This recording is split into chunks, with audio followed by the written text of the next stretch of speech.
तबका है, उनका जो अपना वोटर है, वो इस बात से खुश हो कि मुसलमानों की चूड़ी टाइट की जा रही है। तो यही तो चाहते हैं। बचपन में कहावत सुनते थे, भेड़िया आया भेड़िया आया भेड़िया आया। भेड़िए को आने तो फिर बात करें।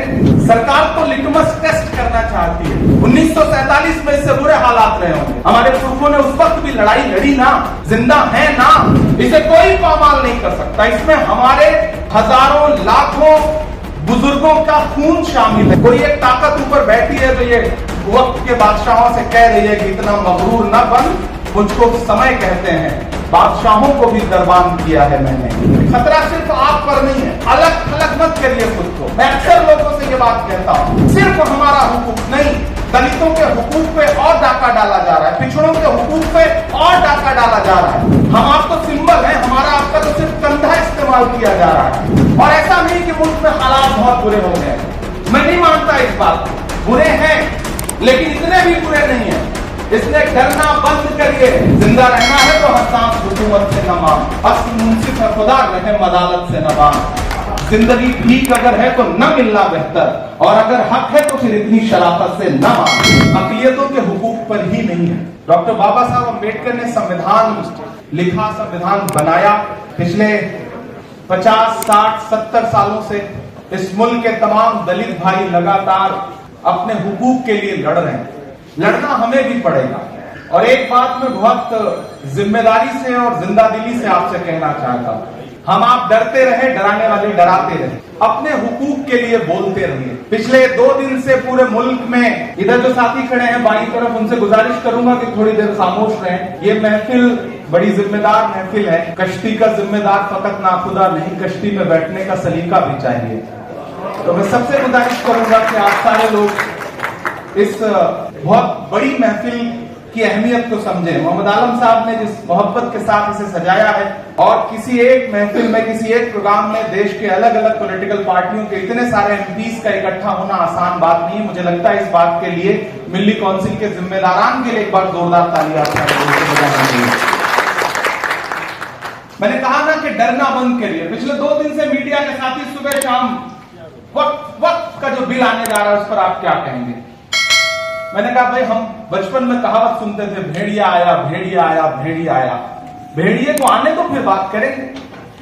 सरकार तो लिटमस टेस्ट करना चाहती है, एक चीज उछालती है और चाहती है कि आप बोलना शुरू कर दीजिए उस पर। वो जो चाहते हैं वो हल हो जाएगा। वो यही तो चाहते हैं कि तबसरा हो, यही तो चाहते हैं कि आप माहौल बनाइए ताकि एक तबका है, उनका जो अपना वोटर है, वो इस बात से खुश हो कि मुसलमानों की चूड़ी टाइट की जा रही है। आप ये एहसास दिलाना बंद करिए कि आपकी चूड़ी टाइट हो रही, नहीं हो रही है। डरना बंद करिए। 1947 में इससे बुरे हालात रहे होंगे। हमारे पुरखों ने उस वक्त भी लड़ाई लड़ी ना, जिंदा है ना। तो आप सबसे गुजारिश है कि ये जो किताब है, बहुत मुकद्दस किताब है, बहुत प्यारी किताब है, जिसे इस मुल्क का आईन कहते हैं, उसे हाथ में रखिए। क्या 2024 के इलेक्शन से 6 महीने पहले इस मुल्क में किसी ने सोचा था कि जो रिजल्ट आया है ऐसा रिजल्ट आएगा? यहां अवधेश प्रसाद जी बैठे हुए हैं, जब इनके यहां एक इवेंट चल रहा था तो क्या मुल्क में किसी ने सोचा था कि इंडिया ब्लॉक अयोध्या की सीट जीत करके आएगा? नहीं सोचा था ना। एक बार जोरदार तालियों अवधेश प्रसाद जी के लिए। ये सिंबल है इस मुल्क की जमहूरियत का, यह सिंबल है इस मुल्क के आईन का, और यह सिंबल है इस मुल्क की गंगा जमुनी तहजीब का। इसे कोई पामाल नहीं कर सकता। इसमें हमारे हजारों लाखों बुजुर्गों का खून शामिल है। इसे कोई पामाल नहीं कर सकता। कोई एक ताकत ऊपर बैठी है जो ये वक्त के बादशाहों से कह रही है कि इतना मगरूर न बन, मुझको समय कहते हैं, बादशाहों को भी दरबान किया है मैंने।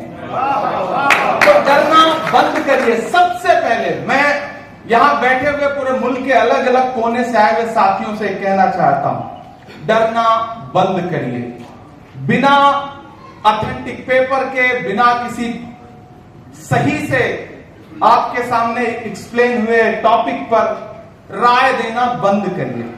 मेरी आपसे गुजारिश है। वो चाहते हैं कि आप सरापा अपने लिबास में आए, टीवी चैनलों पे बोलें। उनका सोशल मीडिया ग्रुप बैठा हुआ है आपके बयान को सर्कुलेट करने के लिए। इस देश में 530 मिलियन लोग व्हाट्सएप यूज करते हैं, 450 मिलियन लोग फेसबुक यूज करते हैं, 450 मिलियन लोग यूट्यूब यूज करते हैं, 23 मिलियन लोग सिर्फ ट्विटर यूज करते हैं। आप यहां बोल रहे हैं, आप एक बयान दे रहे हैं और आपका यह बयान लाखों करोड़ों लोगों तक तुरंत पहुंचाया जा रहा है अलग अलग उन्वान के साथ। तो मैं आप सबसे गुजारिश करूंगा, ये तरतीब बनाइए, लोगों को जोड़िए, बैठिए। ये संविधान जो है ना, वो इतना मजबूत है, इतना मजबूत है कि आप यकीन रखिए, बहुत जिम्मेदारी से कह रहा हूं। और आज से 6 महीने पहले शायद कमजोर आवाज में कहता, लेकिन आज तो बहुत मजबूत आवाज के साथ कह रहा हूं कि इस आईन को बचाने के लिए, और आईन बचेगा तभी हमारे आपके हुकूक बचेंगे। खतरा सिर्फ आप पर नहीं है, अलग थलग मत करिए खुद को। मैं अक्सर लोगों से यह बात कहता हूं, सिर्फ हमारा हुकूक नहीं, दलितों के हुकूक पे और डाका डाला जा रहा है, पिछड़ों के हुकूक पे और डाका डाला जा रहा है। हम आप तो सिंबल हैं, हमारा आपका तो सिर्फ कंधा इस्तेमाल किया जा रहा है, उनका निशाना कोई और है। तो मैं आप सबसे गुजारिश करूंगा कि इस एकजुटता के साथ आगे बढ़िए। जो माहौल पिछले इलेक्शन में आप सबने बनाया था, वो कैसे बचा रहे, वो कैसे बना रहे, इसकी कोशिशें और करिए, क्योंकि वो नफरत फैलाने की बहुत कलेक्टिव कोशिश कर रहे हैं। हम मोहब्बत की कोई कलेक्टिव कोशिश नहीं करते हैं, कमियां हमारी भी हैं, हमें भी अपने गिरेबान में झांकना पड़ेगा। और एक गुजारिश यहां पर मिल्ली काउंसिल के स्टेज पर, चूंकि देश के तमाम जिम्मेदार लोग बैठे हैं, मैं बहुत छोटा हूं, मेरी उम्र बहुत कम है, लेकिन दुनिया ने जो सिखाया है उस बुनियाद पे आपसे कह रहा हूं, आपके समाज के तमाम ऐसे खाली लोग जो 2000 रुपया लेकर टीवी चैनलों पे बैठ के ज्ञान दे रहे हैं, उनको कंट्रोल करिए। अगर आप उनको कंट्रोल नहीं करेंगे तो इस तरह की महफिलें सजाते रहिए, जिनको जो पॉलिटिकल फायदा लेना है वो ले लेंगे। उन पे दबाव डालिए, उनसे कहिए कि भैया सारा ज्ञान लेकर के घर पे बैठो, 2000 रुपए के लिए टीवी चैनल पे जाके कौम को जलील मत करो। और वो काम आपको करना पड़ेगा, वो हम नहीं कर सकते। सियासी लोगों की अपनी लिमिटेशंस हैं, हमारी मजबूरियां हैं, हम उतना नहीं बोल सकते। और जिस तरह से मिल्ली काउंसिल ने माजी में काम किया है, बाकी तंजीमें भी, मैं सबको आवाज देता हूं मुल्क के हर हिस्से में। और ऐसा नहीं कि मुल्क में हालात बहुत बुरे हो गए, मैं नहीं मानता इस बात को, बुरे हैं लेकिन इतने भी बुरे नहीं है। इसलिए डरना बंद करिए, हौसला पैदा करिए। जिंदा रहना है तो हर सांस हुकूमत से न मांग, असल मुंसिफ है खुदा रहम अदालत से न मांग। जिंदगी भीख अगर है तो न मिलना बेहतर, और अगर हक है तो फिर इतनी शराफत से न मांग। नहीं डरना है। यहां तमाम लोग बैठे, और इस बार आप देख रहे होंगे कि देश की पार्लियामेंट का मिजाज बदला हुआ। मैं एक दिन तकरीर सुन रहा था और मैं वो लम्हा आपसे शेयर करना चाहता हूं। मुझे एक नारा उधर से उछाला जाता है, मेरठ के एक सांसद खड़े होकर के ओत ले रहे थे और उधर से वही नारा लगा, और उधर धर्मेंद्र भाई बैठे यूनिवर्सिटी में हमारे सीनियर हुआ करते थे। जैसे उधर से एक नारा उछला, इन्होंने इधर से नारा लगाया जय अवधेश, उधर से एक नारा लगा, इन्होंने इधर से नारा लगाया। और उसके बाद जब अवधेश प्रसाद जी खड़े हुए तो फिर पूरी महफिल अवधेश जी ने लूट ली। आजकल तो महफिलें ही लूट रहे हैं। तो हर चीज का जवाब है, ऐसा नहीं है कि, तो इसलिए आपको डरा करके जो डर की पॉलिटिक्स करना चाहते हैं, उनको भी ये कहिए कि नहीं, हम इतने डरे हुए नहीं हैं, खामोश रहेंगे, लेकिन अपने इश्यूज पर, मुद्दों पर, कागज पर लड़ने का हुनर सीखिए। अपनी चीजों को कागज पर लाइए। बड़ा तमाशा खड़ा किया गया ना, एनआरसी आएगी, सीए आएगा तो ये कर देंगे, वो कर देंगे, सबको बाहर निकाल देंगे। कितने लोगों को निकाल दीजिएगा? कोई नहीं निकाल पाएगा।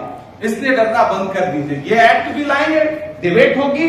अब देश की पार्लियामेंट वैसी नहीं है जैसी पहले थी। अपने अपने लीडर्स पे दबाव बना के रखिए। सच में आपसे गुजारिश, डरना बंद करिए। आप डरना बंद कर देंगे तो आपको डराने वाले भी एक बार सोचने पर मजबूर हो जाएंगे।